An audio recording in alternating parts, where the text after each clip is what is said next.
জানিয়ে দেব সর্বশেষ আপডেট বাংলা সংবাদ। শুরুতেই শিরোনাম। বিএনপি বনাম জামায়াত, চরমোনাই ও এনসিপি বাগযুদ্ধ কোথায় গিয়ে থামবে? এদিকে ফ্যাসিবাদের কবর রচনা করে এসেছি, নতুন বাংলাদেশ গড়তে চাই বললেন হাসনাত আব্দুল্লাহ। জানাবো বাংলাদেশে চাঁদাবাজদের আর সন্ত্রাসীদের ঠাঁই দেব না বলেছেন নাসির উদ্দিন পাটোয়ারি। অন্যদিকে নির্বাচন পেছানো ষড়যন্ত্র চলছে, দ্রুত তারিখ ঘোষণা করুন, আমরা শঙ্কায় আছি বললেন জোনায়েদ সাকি। এদিকে গণ অভ্যুত্থানের আকাঙ্ক্ষা ধারণ করতে পারেনি অন্তর্বর্তী সরকার বললেন সাইফুল হক। জানাবো সরকারের দেশ বিরোধী অপতৎপরতা জনগণ মেনে নেবে না বলেছে সিপিবি।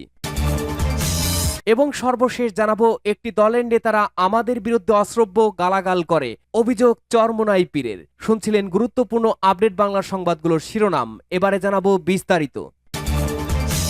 বিএনপি বনাম জামায়াত, চরমোনাই এনসিপি বাগযুদ্ধ কোথায় গিয়ে থামবে? ছাত্র জনতার গণ অভ্যুত্থানে আওয়ামী লীগের পতনের পর রাজনীতির মাঠে নতুন পরিস্থিতি তৈরি হয়েছে।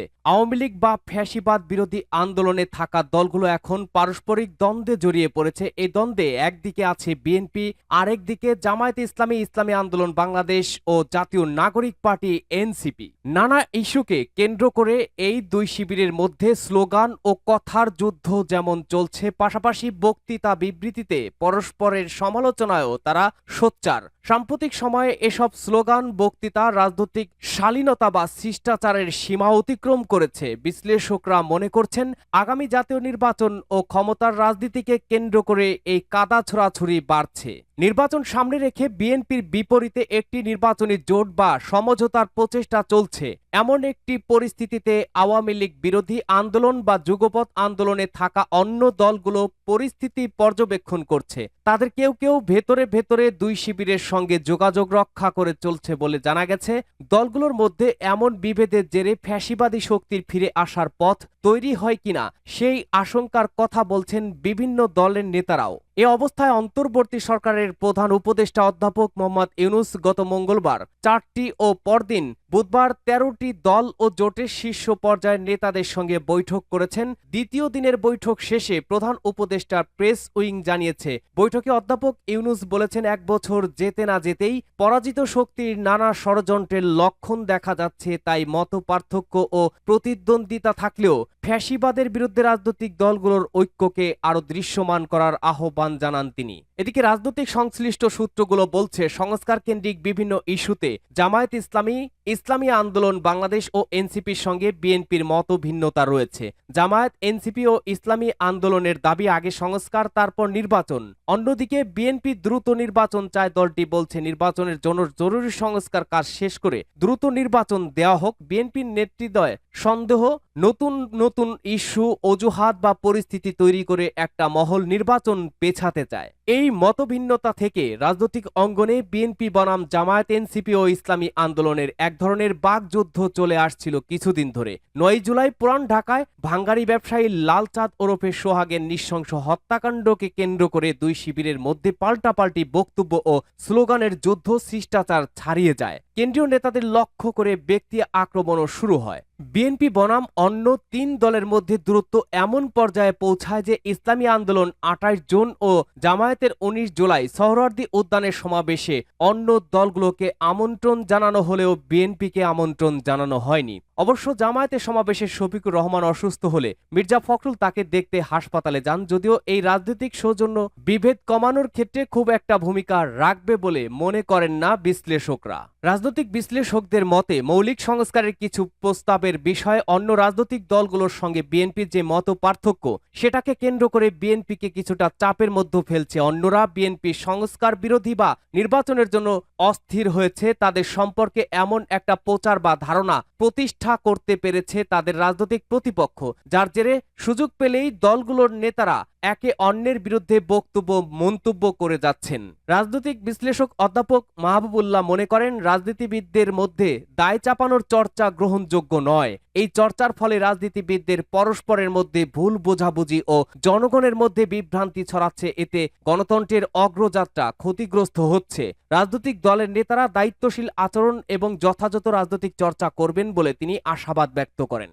ফ্যাসিবাদের কবর রচনা করে এসেছি, নতুন বাংলাদেশ গড়তে চাই বললেন হাসনাত আব্দুল্লাহ। জাতীয় নাগরিক পার্টি এনসিপির দক্ষিণ অঞ্চলের মুখ্য সংগঠক হাসনাত আব্দুল্লাহ বলেছেন, এনসিপি কোনো চাঁদাবাজের টেন্ডারবাজের দল নয়, সংকট থেকে এসেছে, ফ্যাসিবাদের কবর রচনা করে আমরা এসেছি, আমরা নতুন বাংলাদেশ গড়তে চাই। শুক্রবার 25 জুলাই বিকেলে সিলেটের সমাবেশে তিনি এসব কথা বলেন। হাসনাত আব্দুল্লাহ বলেন, এতদিন দেশটা ছিল ধনিক শ্রেণীর, দেশটা ছিল বসুন্ধরা, প্রশাসন আর্মিদের, দেশটা জনগণের হয়ে ওঠেনি। আমরা আপনাদের প্রতিশ্রুতি দিচ্ছি, ক্ষমতা জয় করে জনগণের হাতেই তুলে দেব।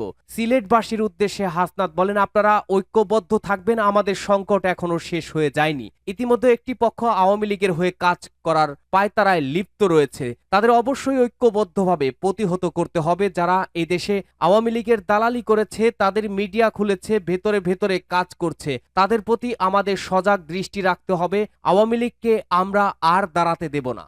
বাংলাদেশের চাঁদাবাজদের আর সন্ত্রাসীদের ঠাঁই দেব না বললেন নাসিরউদ্দিন পাটোয়ারি। বাংলাদেশের চাঁদাবাজ সিন্ডিকেট আর সন্ত্রাসীদের কোনো ঠাঁই দেব না বলে মন্তব্য করে জাতীয় নাগরিক পার্টি এনসিপির মুখ্য সংগঠক নাসিরউদ্দিন পাটোয়ারি বলেছেন, প্রিয় সিলেটবাসী, আমাদের অনেকেই বলেন আমরা বিএনপির বিপক্ষে রাজনীতি করি। আমরা বিএনপির বিরোধী নই, আমরা খালেদা জিয়ার বিরোধী নই, তারেক রহমানের বিরোধী নই, জিয়াউর রহমানেরও বিরোধী নই। নাসিরউদ্দিন পাটোয়ারি বলেন, সিলেটবাসী প্রবাসে গিয়ে রক্ত ঝরিয়ে দেশের অর্থনীতি সচল রেখেছে, তাদের রক্তের মূল্য দিতে হবে। প্রবাসীদের প্রসঙ্গে তিনি বলেন, সরকার প্রবাসীদের ভোট অধিকার উদ্যোগ নিলেও এখনো আশানুরূপ অগ্রগতি দেখা যাচ্ছে না। আজ এই পণ্যভূমি থেকে আমরা সরকারের কাছে আহ্বান জানাচ্ছি, প্রবাসীদের ভোট অধিকার নিশ্চিত করতে হবে। তিনি বলেন, আগামী দিনে যারা আমাদের সহযোদ্ধা হবেন তাদের একটি শর্ত মানতে হবে, বাংলাদেশের চাঁদাবাজি, সন্ত্রাস ও সিন্ডিকেটের রাজনীতি করা যাবে না, জনগণের রাজনীতি করতে হবে। নির্বাচন পেছানোর ষড়যন্ত্র চলছে, দ্রুত তারিখ ঘোষণা করুন আহ্বান জুনায়েদ সাকির। নির্বাচন পেছানোর ষড়যন্ত্র চলছে বলে মন্তব্য করেছেন গণসংহতি আন্দোলনের প্রধান সমন্বয়কারী জুনায়েদ সাকি। শুক্রবার বিকেলে চট্টগ্রামে এক সমাবেশে অন্তর্বর্তী সরকারের উদ্দেশ্যে তিনি বলেছেন, অবিলম্বে নির্বাচনের তারিখ ঘোষণা করুন। মানুষ আশা করে 5 আগস্ট আপনারা নির্বাচনের তারিখ ও জুলাই সনদ ঘোষণা করবেন। গণসংহতি আন্দোলন চট্টগ্রাম জেলার উদ্যোগে এই জুলাই সমাবেশের আয়োজন করা হয়। নগরের 2 নম্বর গেটের বিপ্লব উদ্যানে অনুষ্ঠিত সমাবেশে প্রধান অতিথির বক্তব্য দেন জুনায়েদ সাকি। তিনি বলেন, সুষ্ঠু পরিবেশ নেই এমন কথা বলে নির্বাচন পেছানোর ষড়যন্ত্র চলছে, এই ষড়যন্ত্র রুখে দিতে হবে। নির্বাচন আয়োজনের জন্য সুষ্ঠু পরিবেশ অবশ্যই গুরুত্বপূর্ণ, কিন্তু এটিকে অজুহাত করে নির্বাচন পেছানো যাবে না। ফলে কোনো দল যদি দখলদারি করতে চায়, আসুন আমরা প্রতিরোধ করি। বিচার সংস্কার ও নির্বাচনকে যারা ক্ষতিগ্রস্ত করবে তারা দেশ ও জাতির স্বার্থের বিরুদ্ধে দাঁড়াবে উল্লেখ করে জুনায়েদ সাকি বলেন, পেশি শক্তির প্রভাব দিয়ে নির্বাচনী মাঠ দখল করার চেষ্টা করলে বাংলাদেশ বিপদে পড়বে, দলও ক্ষতিগ্রস্ত হবে। ফলে আগামী নির্বাচন অবাধ, সুষ্ঠু ও সর্বকালের সেরা হিসেবে আয়োজন করতে প্রতিটি রাজনৈতিক দলের সহযোগিতা করতে হবে, যারা সহযোগিতা করবে না তাদের বয়কট করতে হবে। জুনায়েদ সাকি বলেন, আমরা ভয়ানক শঙ্কায় আছি। আমরা আজকাল দেখতে পাচ্ছি অনেকেই বলছে নির্বাচন হলে তো আগের লোকই ক্ষমতায় আসবে। বাংলাদেশের মানুষ যদি নির্বাচন করে আগের লোককেই ক্ষমতায় আনেন, তাহলে আপনি কে এইটা ঠিক করার? আপনি সবচেয়ে ভালোটা বোঝেন, পাবলিক কিছুই বোঝে না। আগামী নির্বাচনে টাকার খেলা হবে না উল্লেখ করে গণসংহতি আন্দোলনের প্রধান এই নেতা বলেন, নির্বাচন মানে টাকার খেলা, নির্বাচন মানে ক্ষমতার বাহুর খেলা। আগামী নির্বাচন টাকার খেলা হবে না, আগামী নির্বাচন পেশি শক্তির খেলা হবে না, আগামী নির্বাচন হবে বাংলাদেশের মানুষের সচেতন রাজনৈতিক অধিকার প্রয়োগের নির্বাচন। মানুষ ভোট দিয়ে তার জনপ্রতিনিধি ঠিক করবে। আজ যারা বলেন নির্বাচন হলে লুটেরা মাফিয়া আসবে, তারা কোন পথে আমাদের নিতে চান প্রশ্ন রেখে জুনায়েদ সাকি বলেন, আমরা জয়লাভ করলে তখন নির্বাচন দেব, আমরা জয়লাভের নিশ্চয়তা না পেলে নির্বাচন দরকার নেই, এরকম একটা অবস্থান নিতে চান, তাই না? এটা শেখ হাসিনারই ভূত। শেখ হাসিনাও নিজে জিতবেন না বলে সুষ্ঠু নির্বাচন দেননি। গণ অভ্যুত্থানের আকাঙ্ক্ষা ধারণ করতে পারেনি অন্তর্বর্তী সরকার, অভিযোগ সাইফুল হকের। বিপ্লবী ওয়ার্কার্স পার্টির সাধারণ সম্পাদক সাইফুল হক বলেছেন, অন্তর্বর্তী সরকার গণ অভ্যুত্থানের প্রকৃত আকাঙ্ক্ষাকে ধারণ করতে পারেনি। গত 1 বছরে গণ অভ্যুত্থানের বৈষম্য বিরোধী চেতনার বিপরীতে হেঁটেছে সরকার, ফলে বৈষম্য, দারিদ্র্য ও বেকারত্ব বৃদ্ধি পেয়েছে।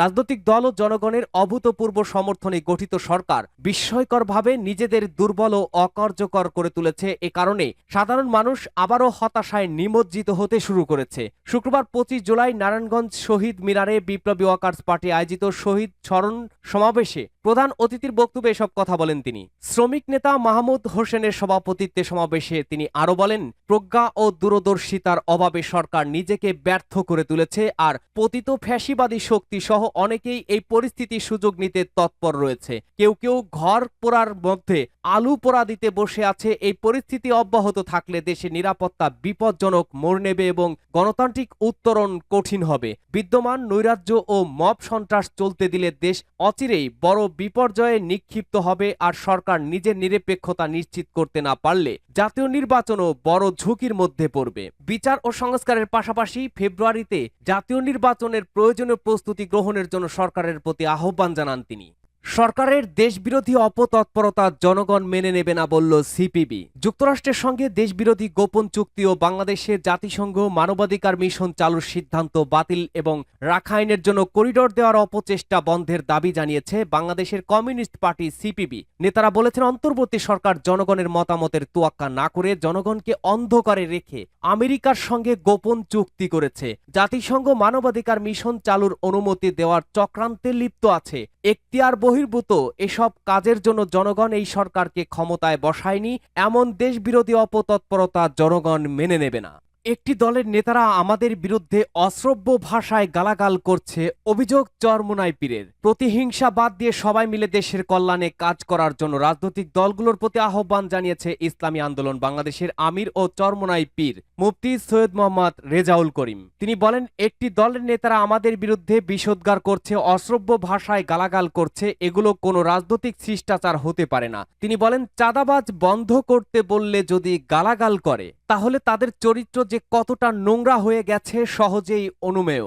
শুক্রবার বাদ জুমা বাইতুল মোকাররম জাতীয় মসজিদের উত্তর পাশের সড়কে ইসলামী যুব আন্দোলন বাংলাদেশের প্রতিষ্ঠা বার্ষিকী উপলক্ষে আয়োজিত যুব জমায়েতে প্রধান অতিথির বক্তব্যে তিনি বলেন, ইসলামী যুব আন্দোলন বাংলাদেশের নেতাকর্মীদেরকে নিয়ে আমরা গর্বিত, কারণ তাদের চরিত্র ভোগবাদী রাজনৈতিক দলগুলোর মতো নয়। ইসলামী যুব আন্দোলন বিপদগামী যুবকদেরকে দেশপ্রেম ও আদর্শ শেখায়, পক্ষান্তরে অন্য দলের যুব সংগঠন যুবকদেরকে খুন, ধর্ষণ ও চাঁদাবাজি শেখায়। আমাদের যুব আন্দোলনের নেতাকর্মীদের বিরুদ্ধে কোনো অনৈতিক কর্মকাণ্ডের অভিযোগ নেই, এটা আমাদেরকে আনন্দিত করে। এ সময় মুফতি রেজাউল করিম আরো বলেন, একটি দলের সিনিয়র নেতারা বক্তব্যে আমাকে নিয়ে ব্যঙ্গ বিদ্রুপ করেছে, এটা তাদের প্রতিহিংসা, কারণ আল্লাহর রহমতে আমরা সুশিক্ষায় শিক্ষিত হয়েছি। সংগঠনের মাধ্যমে দুস্থ ও সুবিধাবঞ্চিত মানুষের কল্যাণে কাজ করছি। কোরআন শিক্ষা বোর্ডের মাধ্যমে কয়েক হাজার শিক্ষা প্রতিষ্ঠান তৈরি করে দেশের মানুষের সাধারণ শিক্ষা ও ইসলামী আদর্শ শিক্ষার জন্য কাজ করে যাচ্ছি। আমরা কোনোদিন মানুষের স্বার্থবিরোধী কাজ করিনি। সম্ভবত এটাই আদর্শ বিবর্জিত দলগুলোর ভয়ের কারণ।